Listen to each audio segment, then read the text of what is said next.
yeah, in case someone will join, we are fine with it. For those who didn't, they will watch the recording when it's published. Okay, Oleg, let me provide the word to you. So about the topic of today's session. Yeah, for today we are planning to present and explain two topics. First one, Alla, she's our Storefront product owner, will present and demonstrate business functionality of Virto Commerce Storefront and maybe some ideas what we plan to do in the next iterations. And the second part of this technical webinar will be related, and I will try to learn how to add xAPI into Virto Commerce model, explore xAPI setup, configure schema, handle request, and how to use GraphQL together with Virto Commerce modules. And because it opens the door to create a new custom API for Storefront applications. So let me pass word to Alla, and Alla, please.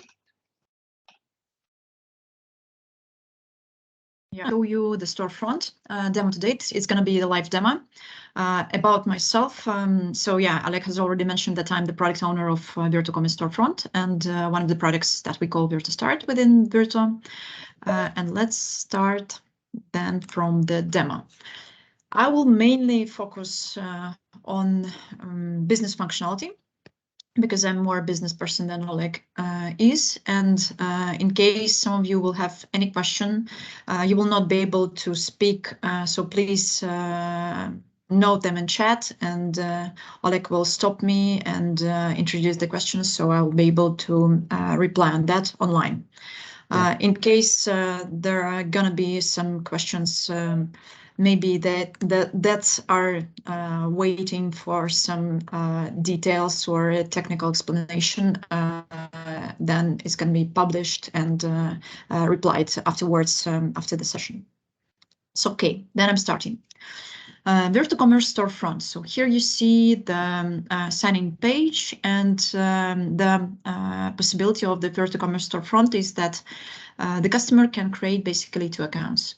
The first account is the personal account, when I will be the only one user and the only one representative of the company. Or I might create the company account, and the difference versus personal account is that I will be able to invite different members and to make the connection of other users with my company and basically provide different access rights. So I might have different employees, let's say purchase agents or some reporting stuff. So I can provide different access rights and distribute roles across my employees. I'll sign in as a business account. So I will have here corporate information about my company and my employees. And what I see on the first page, so I basically reached after the sign-in the latest information about my order, so I can see what is being processed, what is shipped, what is awaiting for payment, or what has been already delivered to me. I will jump into the most interesting here, the corporate section. So here we see two blocks. So the company info and the company members. The company info basically contains the name of my company and the addresses. I might have different warehouses, different offices, or I don't know, some other addresses where I want to ship products that I will order. And here I can edit or delete the addresses because I have extended access rights because I'm the company owner. I can add new address if I need to do that. And the second block here is company members. Here I can see all the employees that are assigned to my company, and I can for sure block or delete the user, and all the access rights will be removed from that user. So basically the user will not be able to reach the site and to make any order or to see the reporting. I cannot do anything with my account because of the security purposes, so I will not be able to accidentally delete or block myself. And the functionality of inviting users here, I can assign the role to several users. So I can put here only one, or I can copy paste from my Outlook address list, I don't know, 10, 12, 20 different emails, put the message, and at one click, basically assign the massive role to all of the users that I would like to invite. We will not invite anyone right now. What I can see here as well, so I can move to my lists where I can save the products and reorder from the list, or I don't know, track the pricing without any need to reach the catalog and to search for the product that I would like to track. Here we have some checkout defaults like shipping addresses that I would like to have as default shipping methods, payment methods, and the quote requests with the history. I will jump directly to the main flow of ordering and explain you how the ordering process now looks like. Before I will move to the catalog, basically what I see as a customer, I see the drop-down menu with main categories and the subcategories behind.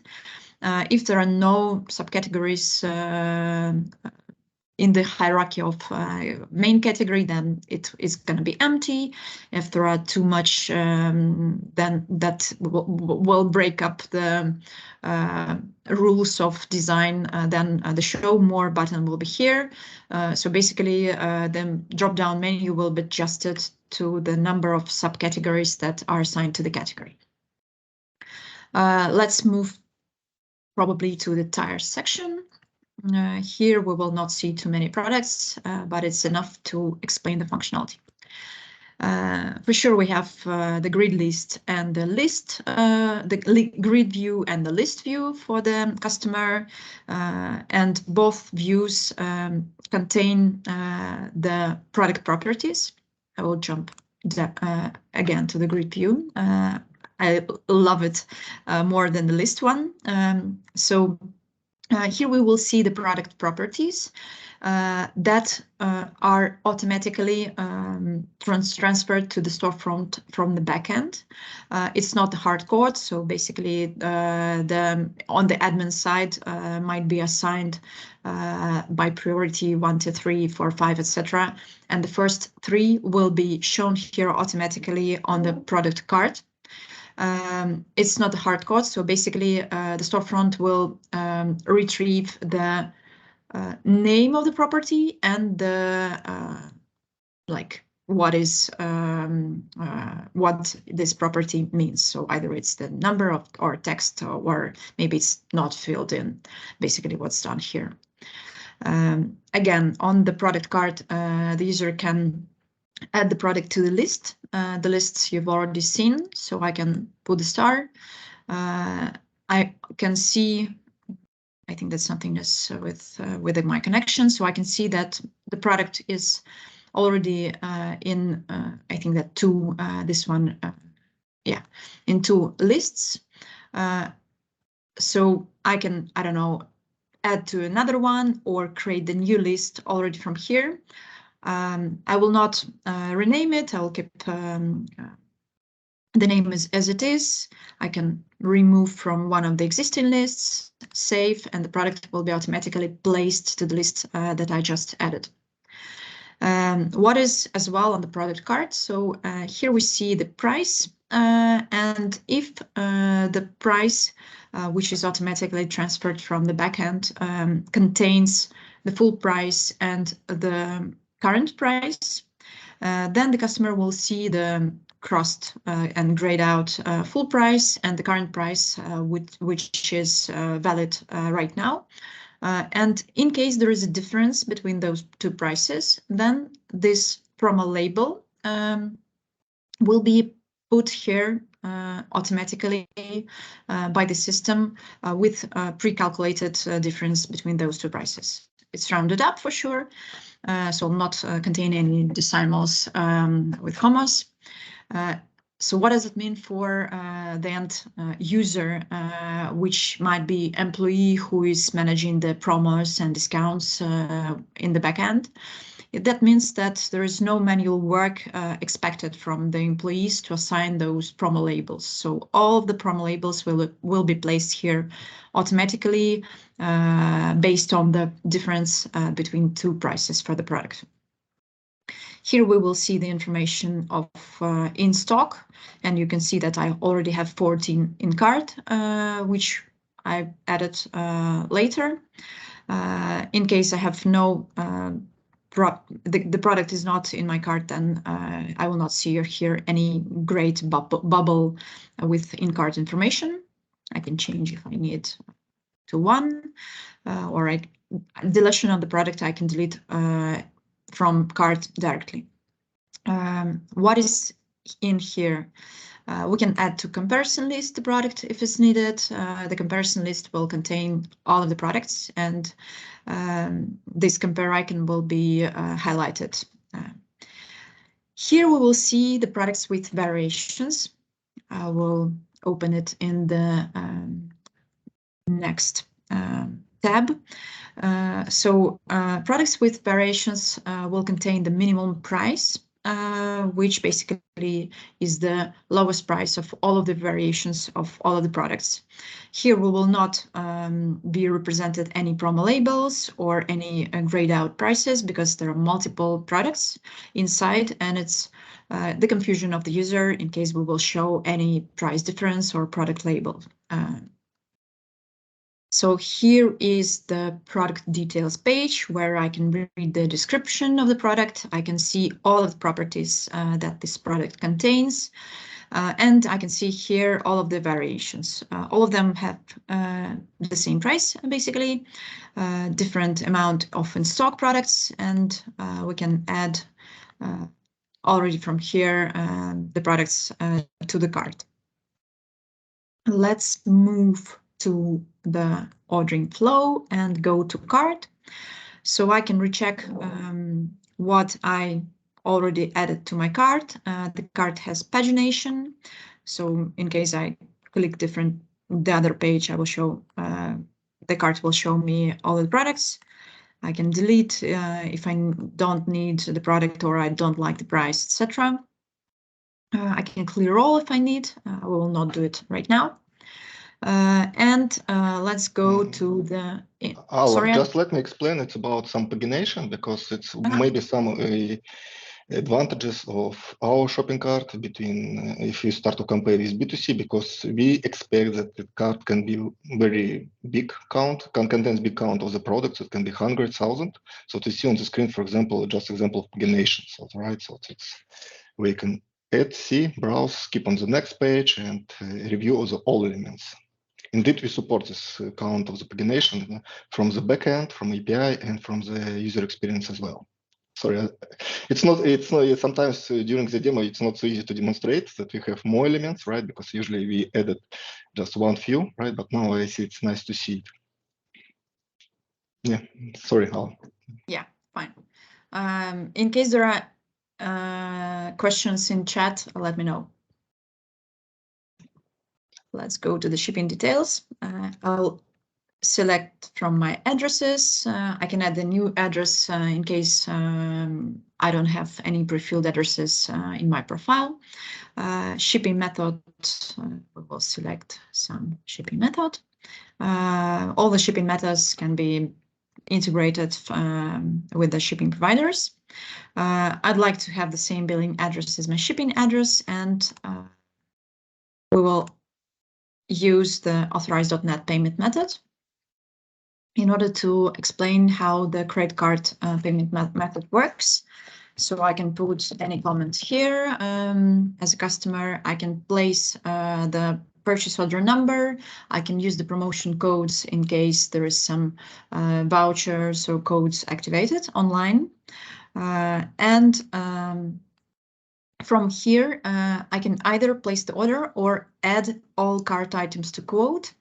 For sure, in reality, there's only one functionality which is available either for the product or for the whole user experience. But here we show for demo purposes both. So basically either here or there. We will go for the ordering flow.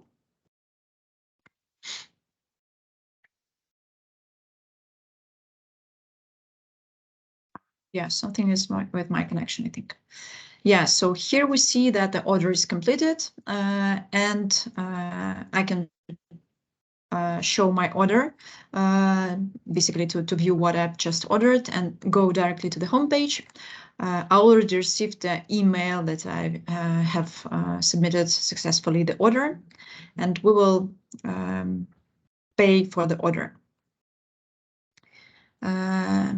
Yes, so the dummy credit card number, the card holder name, let it be John Smith, some information of the expiration date, and the security code. All of it is dummy, and my order will be paid by credit card automatically, and the payment will be transferred to the supplier. Yeah, the payment is successful. I can go directly to the orders list, and here is the order that we just created. So here we see the 15th December 2022, and the status of the order is processing. What is available in terms of the functionality here as well? So the compare list I've already mentioned, and the bulk ordering. So what is bulk ordering? Basically, it's one-click ordering, almost blind. If I already know what I order weekly or monthly or usually, no matter. So I can copy paste from here to here from my Excel or other table, the SKU ID and the number, and all the products will be added to cart automatically. Unfortunately, I didn't prepare any past copy paste, so I will not demo it right now. And from this form, the user can also upload the CSV file. In case I have only a couple of products, I can put it here line by line. So yeah, the bulk ordering, how it works is here. What is as well shall be maybe explained about search. So the search will be available for the whole site. So I can search the product, or I can search the category. I can, I don't know, put bolt. I'd like to see the bolts. I will see here the categories that contain bolts, or the products, or I can basically view all results on one page. The search, I think that Oleg is the best here to explain in technical details how it works, but in simple details, any search engine can be connected and maintained on the technical side. I think that this is it about the storefront. I didn't say anything about facets, but again, all of the facets, they work automatically. They are retrieved from the backend and placed here based on the product properties. This is it. Available in branches functionality is, again, for the customers, is very useful in case the supplier has different warehouses. So I would like to see only the products on Bristol branch, and maybe I'd like to pick up from there. I can select different and understand what the products are available in different warehouses. I'll not filter the results. Clear all and close the button. I think that this is it from the storefront perspective. Oleg, sorry, in case there are some questions, please introduce them. Honestly, I don't see any questions, but maybe it's a question from my side. Alla, what is in your plan, in your team plans in next maybe quarter, right? For example, what you're working now? Maybe could you slightly present what is the primary topics? in the development now for your team? Yeah. I'll explain in words, so I will not make any triggers here, and we will not see the design. Better, we will do the next demo and show already working functionality. But currently, we're working on the multi-step checkout. So what you see right now, it's the one-pager checkout, right? The user can see the cart and the checkout on one page. And for simple experiences, it's very useful and very clear how to create the order very fast. But in case we have the complicated user experience, let's say there is a multi-supplier catalog, and I'd like to make the shipping to different addresses from different suppliers, or I'd like to pick up from one supplier and make the shipping from the other one. For that kind of experiences, the one-page checkout is not user-friendly one, right? So we have to split the checkout to different steps so the user can understand, okay, here I see the cart, I finish the cart, I enter the product promo code, and this is my final price. And after it, I have the shipping step, the payment step, and basically I finalize the order. So currently the main topic, the biggest feature is to create the multi-step checkout. And I think it's going to be delivered January next year, not too far. Yeah, it's just a question. If you don't select the branch, will be product displayed from all branches? Yeah, basically, if no branch is selected, then we're going to see here multiple products from all of the branches. Yeah, by default, it works that I will see everything available everywhere. Yeah, also another question. Maybe you briefly describe the quotes in checkout pages. Yeah, I think that we don't have, let me add something. I have only variations here. Okay, let's go to both once again.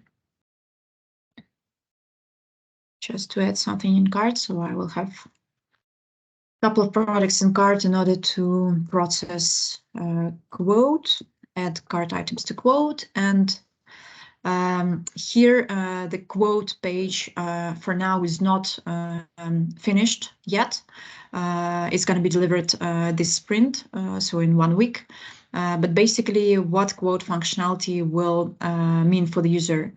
The quote functionality will not check the price and the availability. So basically, the quote functionality will provide the user to request special price for set of the products with some comments and information about shipping, and then communicate with the supplier already on the quotation. So, okay, I'd like to buy 100 of SKUs. One you sell for 1K. How much you're gonna sell 100 of SKUs? So basically, this page will be delivered next week. But basically, already now I see my quote in quote history. This is it. Yeah. So the main difference of checkout process and quote process, that the quotation doesn't require availability, doesn't require pricing. Maybe it might not require some other specific conditions that the supplier will assign. Yeah, it's another question. If users select product from multiple branches, multiple orders will be created. Alla, let me step in this case. No, so for now, if you add multiple products from multiple vendors in one shopping cart, you will create in one order. So for end customer, it will be one order. But we have a marketplace module, which absolutely is responsible for order splitting. So it's for end customer, it's one order, but if you install this module, the marketplace module is responsible for this splitting and will split these orders on multiple vendors sub-documents, and every vendor will have access to it. Because we split it into marketplace and additional module and specific functionality because it depends on the business module. For example, it's if you pass this to different distributors or vendors or suppliers, it makes sense to split it. If, for example, you already are responsible for fulfillment and processors, for you it's makes sense to use it like one orders, but then you contact directly to your vendors. So it's different models, but from my expectation and from my experience, honestly, for end customer, it should be still one order. So I create the shopping cart, I place, and etc. But all splitting and internal activities, it should be part of order processing flow.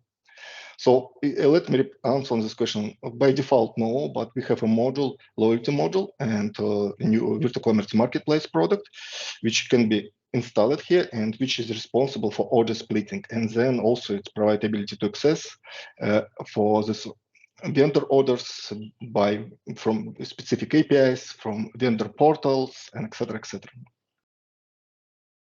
Yeah, there are no more questions, I think. Maybe just let's. Okay, so let me step in because you can send and type your questions to Alla and we can answer on it later today, right? So let me step into more technical task, right? Let me share my screen. Do you see my screen? It's here. Yeah. Okay. Thank you. So Alla just so let me present and provide some technical sessions during this webinar. Alla demonstrated Virto Commerce Storefront, but Storefront for today loads all data through one business API. So usually Storefront is in primary responsible for rendering of the data, but all data which are responsible on the Storefront, it's facets, products, additional operation to add products to the shopping cart are accessible and available through Experience API and GraphQL endpoint. In Virto Commerce, we slightly in this year we changed the approach and presented a new Storefront and UX API graph protocols and endpoints based on GraphQL to provide ability build one business API. So you should not worry about different endpoints, allocation of different services in different environments. So for touch points or for applications, you have one endpoint, one elements where you can request all data schema and provide all business operations. Also, we built this API with focus that it should handle business functionality and to provide high performance and scalable API for different touch points. For Storefront, mobile application, chatbot, existing e-commerce sites, and any clients. So it helps us to create a new Storefront today, a new theme, and also we see that options to for our partners to build all-end touch points and client integrations because no business logic here. It's just representations and customer and employee experience, while all data business logic now are stored from Virto Commerce platform. So we built this one API as part of the platform, but then we also provide ability to create and load different business modules and business logic. So today we have digital catalog, purchase, content, profile, as well as you can create custom modules and implement it in the same way, extend the business functionality with your custom API.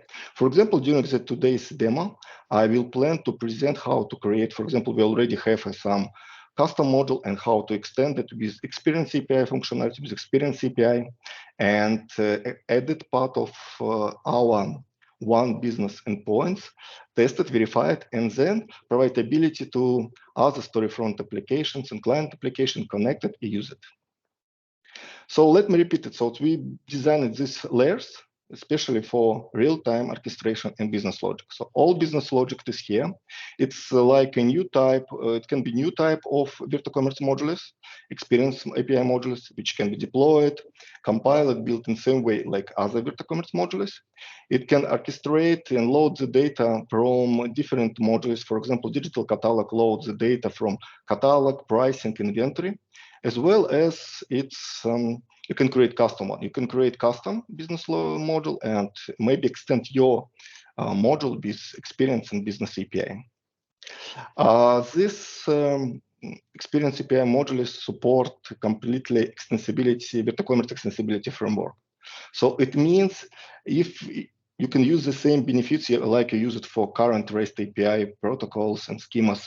If you want to extend it and reach with new properties, with new attributes, with new operations, as well as new business logic, it's possible to do it in achieve. So it's completely extendable and customizable during the implementation. So it's not necessary to change the code part of our, for example, digital catalog. You can create the custom module and extend it using binary extensibility framework. And of course, it's, as I said, it's 100% of business logic to move from Virto Commerce Storefront to xAPI. So it's provide ability to split front-end developer effort and backend developer and business API implementation on two tasks and scale development, implementation, and build solution faster. And let me say, it's already on productions. We have more than 10 different solutions which are already on production and use experience API on daily based approaches, and maybe more. So it's just what I thought. Of course, it's xAPI and GraphQL require some new knowledge and understand how it works. After this presentation, we will share all these materials, presentations, links, so you can go to check, because originally it based on GraphQL, and here at the post on basic GraphQL site, which helped to understand all benefits, all basics of GraphQL protocols, how to use it, what kind of elements. Also, we don't create the GraphQL library from the scratch. We choose one of the best-in-breed GraphQL.NET library components and build and integrate it and use like integrations and like primary internal framework, which help us to enrich Virto Commerce with GraphQL protocol and GraphQL functionality. And of course, you can find more information about experience API, extensibility, some complex scenarios in part of our documentations. Sorry, it's just need to fix it. And also, if you go to, for example, GitHub, you can find the source of our experience API modules. For example, experience API already added to quotes, marketing modules, customer reviews. So it can be also used like examples, which you can test it and verify it. And also, front-end developers can go to Theme to Storefront and check and verify how to use GraphQL in part of Storefront application, how to generate client, how to connect it, and what kind of simplification is required. Okay, let me step into this demo. And first, primary, today I plan to just demonstrate the basic and how to easily add xAPI into Virto Commerce modules.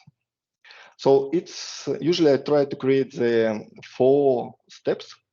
And by design, I just created a new module by using, let me just demonstrate this link. I try to save the time. I just demonstrated. I install, I go to Virto Commerce documentations, click the link, install CLI package, and create the new module by these command lines.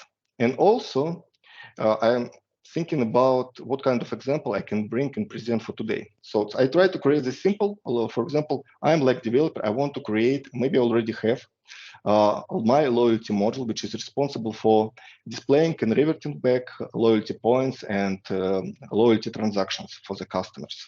I create Virto Commerce modules and enrich with some functionality, and I already have specific service like loyalty service. So it's generic Virto Commerce module. So it's in core folders and core project. I have loyalty service, and which are responsible for 2 simple operations. It helps me to get the balance for specific users, and also it provides ability to get the transactions by search criteria. For example, I want to get the credit or purchase transactions with my balance account for specific customers, right, for specific requests. So I created, also implemented a simple service. It's not connected to any database. It just mock. For example, you can see that for specific user, I just revert some balance. For other users, it will be 0. And also it's implementations of transactions for such. It's also mocked, but of course it's not a problem. And I know that if you already created Virto Commerce modules, so it should be a problem for you to create CRUD operations above and connect the data with database. But just to simplify this demo and the samples, I primarily remove all this functionality, more focus on Experience API. So I have a loyalty module, and let me just explain what kind of step is required to me to add and enrich this model with Experience API. First, what is required to me, I just need to click Add, click New Projects, and add a new, sorry, let's wait 10 times, and add a new class library inside this project. Usually, we recommend to call it like, for example, for my samples, Virto Commerce .myloyalty and .experience API. So you see that I already edited. It's new project, class library project already added here. And it's extend and enriched functionality and all related, all business process, all business functionality, all Experience API will be handled here. So before we have core for interfaces, data for implementations, test for test, web for presentation layer, for REST API, for Experience API, we have this new project. So all business logic should be stored here. Then what is required for me for this demo? I plan to use already services which I have. So it's, for me, it's required to add dependency. So I added project dependency on core. So I need to accept to loyalty service interface, to loyalty service implementation. And honestly, part of Experience API, I don't worry about who is responsible for implementations. It can be my interfaces. It can be integrated interfaces from another Virto Commerce modules, which are related for this one. For example, if I plan to use, for example, catalog module, or plan to use price module, right? For example, it's not required. Next one step is required. It's I need to add a package dependency on Virto Commerce Experience API module.core. So I can go to project, click at manage NuGet packages, and add new packages, NuGet package on Virto Commerce Experience API core. To complete initialization of this model, we use and simplify the management and load of this Experience API module. We added assembly marker, which used to identify and load the Experience API data, schemas, GraphQL from this assembly, just to link it for this folder, right?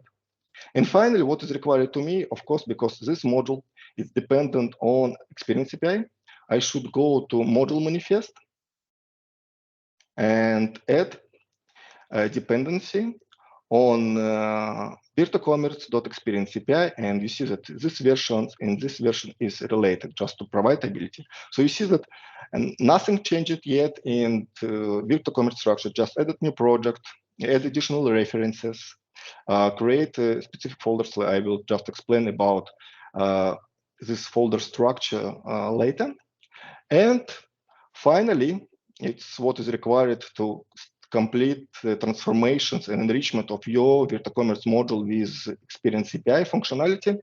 We need to provide customization and enrich it with GraphQL registration. So this snippet should be added as part of module initializations. So this is, we load assembly marker, which is a reference for specific project, right? And then the next steps, it's just helper and builders, which provide ability to initialize and load this all required GraphQL types, after mapping schema builders from this project. So it's just few steps which you can edit. And after this, the module and preparation for xAPI initialization of specific module is complete. So let me repeat, what is required, what kind of step is required to add Experience API project to Virto Commerce module. You need to add Experience API.NET class library project, add dependency on Virto Commerce Experience API module.core, like reference. You need to add assembly marker, create the set of the folders. We recommend to use the structure, and add dependency in module manifest, and define the initialization of Experience API and registration of GraphQL types. So if I compile this module, uploaded and related to Virto Commerce platform, let me just go to here. I go to Virto Commerce. Also, I said I already copied it. I already uploaded and started Virto Commerce platform on my local machine. So it's, but just to save the time, it's already prepared. And for example, you can see if I load it, for me, it will be interesting to see that my module is loaded properly, like Virto Commerce, my loyalty module here. How to test and how to work with GraphQL. Before, when we talk about REST API, we have a Swagger schema and we have /docs endpoints where backend developers can open it and test and check and verify the REST API. Same endpoint we have for GraphQL schema and from GraphQL endpoints of Experience API. For now, you just need to open /UI/playground. And after this, we will demonstrate, we will open the GraphQL console where you can play and test it and verify your GraphQL documentation. Same approach you opened here, it's related to all documentation related, all products, schema, and here, so you can check it, verify it. You can download the schema and also get access to it if you plan to generate TypeScript, C# clients, and etc. Right, by yourself, for example, and share it with front-end developers so they can use it to generate client automatically, for example, by using Apollo client. And also it's slightly different schema, but I think it's not a problem to learn it and test it. For example, let me just demonstrate it. For example, by default, we have a me GraphQL query, which provides ability to revert the data for specific customer. So let me just click it and see by default, it's public. So you see endpoint is /GraphQL. And when we request it, so all the skated schema and documentation will be loaded from different modules and collected. If you extended that, extensions will be here as well. Here's some process related, for example, for authorizations. GraphQL use token bearer authorization. So if you plan to use some mutation, play with it, you need to log in and receive the token. You can receive the token by just easily, for example, if you go to Swagger interface, or maybe by calling curl and get token through connect and /token endpoint. You need to send the grant type password, username, password, and execute it. After it will receive to you access token. Of course, refresh bearer token, you see its expiration dates. Of course, it's, for example, part of Storefront applications. You can look at part of, for example, in our Storefront, the token can be refreshed automatically and etc.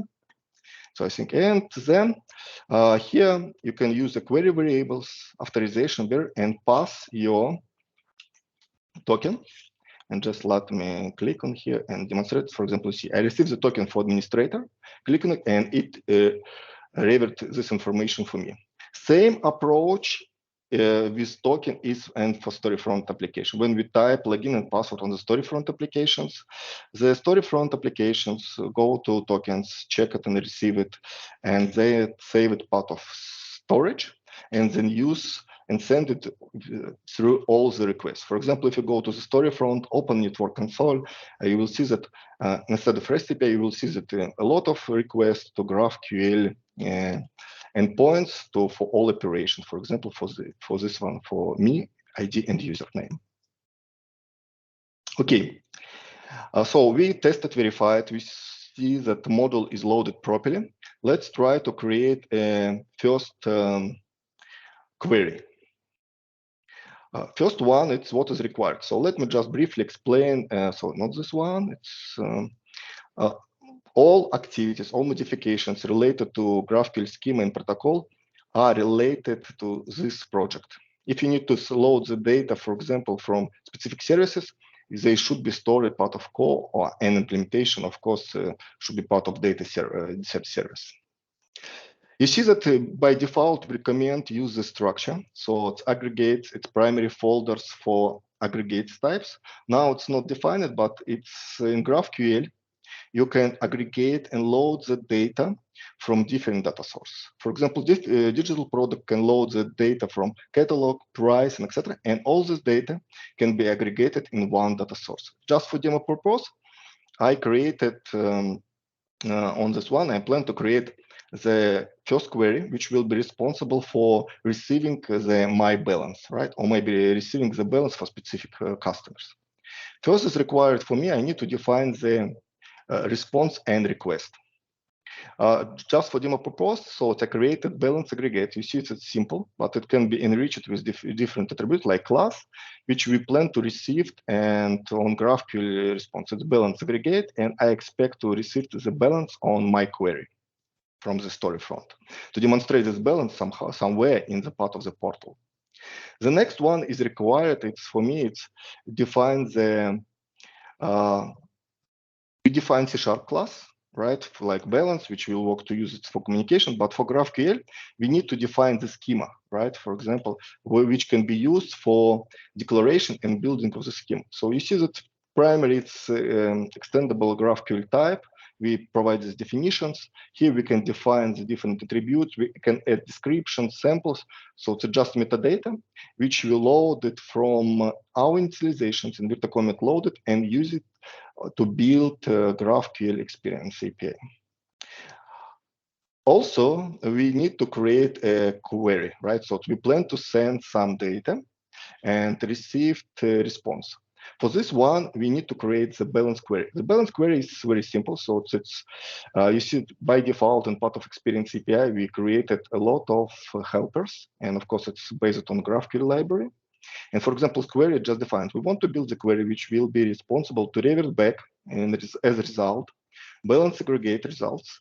But as request, we expect to receive store ID and user ID. For me, it's for business API, it's primary idea. It's usually store ID and user ID. It's two key attributes. Store ID, it's required because all integrations and all communication or requests we send for specific store or specific sales channel, right? So it can be a specific site, it can be mobile applications, and we need to identify. Here we will use a user ID. For example, if it's for this demo purpose, this API will provide and implement two options. First one, if we have some permissions, we can send the user ID, and if we provide and grant access to receive the balance for specific users, we can revert it back. If we have not specified it, we'll use, or maybe we don't have permissions, we will use and load the permissions, balance for current users. And here we need to define also what kind of arguments and how it should be mapped from the context, from request, and on GraphQL schema and GraphQL types. So you see that we map store ID and string GraphQL type, store user ID, and also it's mapping for resolution. Here we can add additional conditions, override, add default values, as well as we can write specific custom code if its customization is required. But for this one, it just for this case simplification, we just need to define arguments which we plan to receive for the balance and provide the mapping and loading of data from transformation from context, from GraphQL context on our variables. Then we need to define the builders. It's here we define, you see that we create a query, balance query builders, which are responsible for schema and GraphQL endpoint identification. We need to define the name. And also here we have different options to process and unpack the request. If you go to query builders, you can see that provide additional operations and comments, which we can define and override during our request and during our implementations, right? So we can define what happens when a request executed, what we plan to do before and after. It can be different implementations. Also, just let me add some notes related to GraphQL and our experience.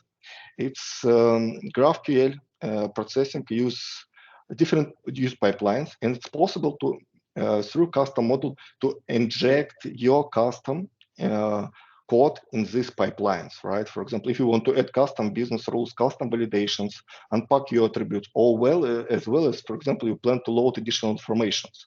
For example, you want to, you can enrich the balance query with your custom attributes, inject some a plugin inside these pipelines, and it will be used. For example, you can load some custom code before execution, after execution. Here, it's because it's simple. I just want to define my balance, the name, which I can use it in part of the storefront, how the schema will be generated. And also you see that here I provide a part of get request. I can check additional attributes. I can comment it and everything will be work properly. Just for demo purpose, I can demonstrate functionality. I can unpack and extract request, resolve it. And also I can check, for example, if user ID is not specified, I can load the user ID from the current context. So you can request and get user ID from the context, for example, during the authorization. So this functionality is available and can be loaded and can be enriched. For example, I want to just replace and update its attributes. So what we define it? We define it request response schema and schema for all query, which is just information between request, response, and data type which will implemented. And finally, what is required for implementation? So it's handler, which will be responsible for processing. And here you see that it's just need to implement query handle, add specific request response. If it's required, dependency injections works properly. For example, I want to access to loyalty service. You see, I added the loyalty service, and it will be resolved through dependency injections. And here, part of the handles, I can create and write all business logic which is required. For example, for this demo purpose, you see that I want to load the gallons for specific user. As part of this one, I said that it can be custom user, which we specified user, or it can be if I miss a skip it, so it can be loaded from the context, and it will revert balance. That's all. So you see, it's not necessary to define and declare it here. You can define the schema, and because we already added a part of graphical initialization, the schemas and data will be loaded based on specific interfaces from assembly from this project and enriched automatically by experience API injected. So for example, if I build it and compile it, right, for example, and go back to my playground, and for example, I switch to another one, so I should be able to go to documentations, type it here, and find my balance. So I see that query, which respects store ID, user ID, and balance as a revert type.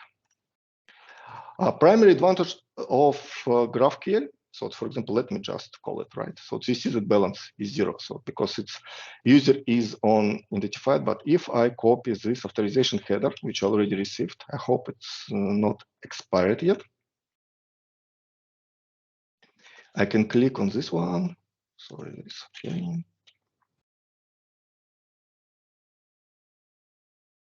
I think it's expired already. Okay, let me get a new one. Okay.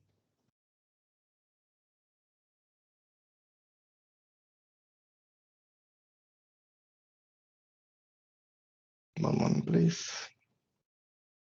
You see that one of the advantages of GraphQL, Storefront and clients developer can request only required data. So schema can contain a lot of properties, but if it's required, I can revert back only required. For example, for me, it contains more information, right? So it's members ID, but for this demo purpose and maybe for Storefront, I need only ID and username. So I can request only the data. As well, I can request the multiples queries is one request. So to combine all required data, combine in one query and load it and receive it back also as well as one request.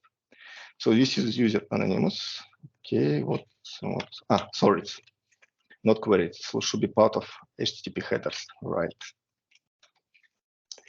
It's user anonymous. Yeah, here you are. You see that it's identified. It's detected that my user ID. I have not passed any user ID as part of the parameter, so it's was resolved automatically. And you pass store ID and get the balance. And if you go to the back to the code, my code executes the loyalty service and check the user ID and revert back, for example, total result, right? For example, but of course it can be request to specific storage, to database, to load it back. Primary idea of xAPI and this kind of handlers related that all just business logic that stored a part of, sorry, not this one. Yeah, all business logic what happens? Yeah. All business logic stored here. So you don't. It's not necessary, and you part of Experience API you can implement validations, authorizations, and only business logic part of the handlers. That's all. All data related, all tasks related to cache, properly load of the data, and etc. It's part of service implementation, part of data in different modules. So here only business logic, only business rules and aggregations, which can be used for load the data and consolidate it in one response. Also here you can request and check the attributes. For example, here load the balance, but here you can check and verify. For example, if balance property is requested, so you can check and load the service. If property is not loaded, you can skip it and keep the loading of this data so you can increase performance of your solutions, right? Depend on and or load only data which are required for specific customer. For example, I can remove username, balance, right? And this data should not be loaded. 1 moment, please. It's required. Yeah. For example, name is disappeared, but because I balance is defined, it's required for this one, and it's only one attributes.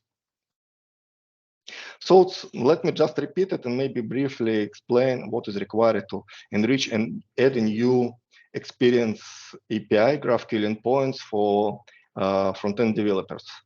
Create a new project, add types for request and response, define the query builder, a query handlers, and that's all.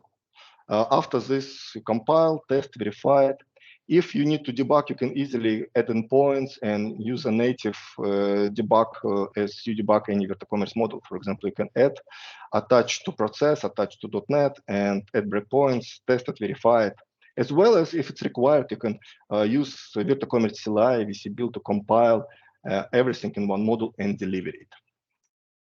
Also, you see that I added the product in Experience API part of current module. For example, it makes sense for my loyalty, for example, for quotes, for marketing. But if it's required, if you want to create own domain area, which can be independently on implementations and depend on other modules, but more focus on it. So you can create just one module which contains only Experience API, only endpoints and interfaces, but all implementation can be implemented in different Virto Commerce modules. So it's in the same way you can build and enrich functionality as you want. And finally, just to save the times and etc., so I prepared the final samples with more queries. So here you see that I extended with query handler, which is transaction query handler. 1 moment, please. Which are responsible for load transaction based on store ID, take, skip criteria, and user one. So provide ability to read transactions data from the customers, as well as I added the mutation. Mutation is like a command which we use, for example, for data modifications. If you go to the our documentations, you see the queries, but if you scroll down, you see that what kind of mutations we have. For example, we have a cart mutations, which provide the ability to add a product to the shopping cart. So to have opportunity to add SKU quantity, so simple data of the attributes, and then revert back shopping cart type completely. But it depends on your business, your storefront functionality, etc. You can load it and request only required cart details. For example, you can just load only totals. Maybe, but if required, you can load all cart attributes and revert back at cart details. Add gift, reject cart, clear cart. So you see the business operations. For this one, I added different type of operations. Let me just copy authorization header here and paste it. So I added, for example, loyalty transactions, right? So you see that I send the information, same approach, it resolves to current user ID automatically. And here I can request ID, type, amount, and descriptions, right? And in same, you see that loyalty, sorry, not this one. Easy to miss it, need to add HTTP headers, updated. You see that I request the loyalty transaction and my balance and one operations. So you see that I have 3 transactions which mock, so it's 1 credit and 2 purchase, right? For example, for different orders. But for example, if type and description is not required, I can easily remove it, and this information will be disappeared. So in this case, Storefront and client application developer can decide what kind of information is required for me. And finally, I created mutations, simple mutations, which are responsible to grant credit. For example, if I have permissions to execute it, so I can send and grant specific credits for specific users. So you see, I can here slightly different approach, just complex one, which I can just to demonstrate it, options where we can define the mutation and also use the query variables like parameters. And here I pass user ID, store ID, and amount as credit type, as part of comment, as part of parameters. And then as a revert back, I want to request only balance, which for specific customer. So for this demo purpose, mutation is very simple. It just received this grant credit type and transform it to the balance type. And for example, if you execute it, I send the 150 and it revert to 150 as well. So for example, I can change it, customize it, it will be applied.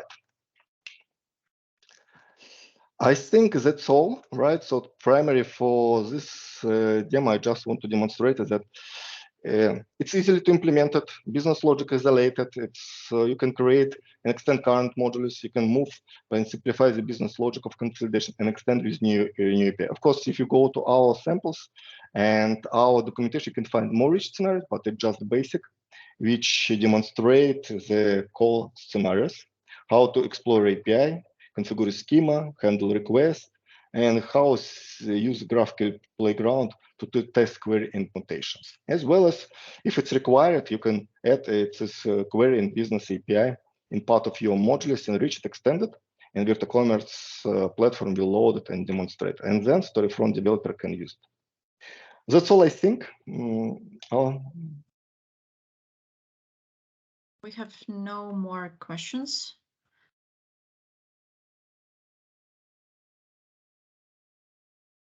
Comment from Vijaya. Our Storefront currently has .NET APIs, front-end liquids in Angular. With introduction of Storefront API is going to be removed, or Storefront API simplified later. Okay. Yeah, it can be slightly transformation. So let's see what we see, and for example, with another project, it's not necessary, for example, to switch and change it. You can step by step customize it and move current business logic. For example, I recommend to start with, for example, with a digital catalog or maybe with catalog operations, and remove this business logic from the Storefront, from xAPI and GraphQL. Step by step, change it and transform it. As I know that you use SPA application, so it means it should be easily to do it, easily to implement it, because you remove the logic from the Storefront, you implemented part of modules, right? For example, you can extend our modules, purchase modules with your custom functionality as well, customize it. And sometimes you simplify the Storefront, you focus on business functionality. And also, because in same way, GraphQL is more fast and more performance and isolated, so it's step-by-step transformation makes sense. And then step-by-step during the implementations, you will create business APIs, business interface, and in one day you will see that all information, all data works properly by using the GraphQL.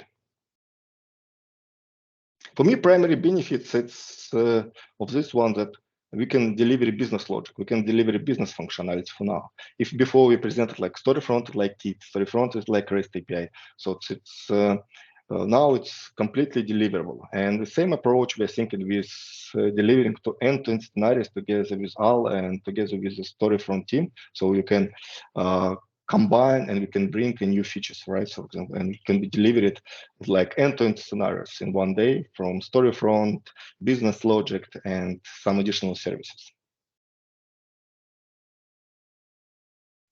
I think that's all for today. Thank you very much, and Merry Christmas and Happy New Year, and see you in next year, right? For example, because as I said, we plan the monthly activity, so it's somewhere around 15th and 20th of January. We'll send an invitation on next webinar, and we'll try to present some business functionality related to marketplace, as well as some technical and business tasks and features. If you have any questions, send to us, and we will be glad to open on it. Thanks, everyone. Yeah. Happy New Year and Merry Christmas. Yeah, bye-bye.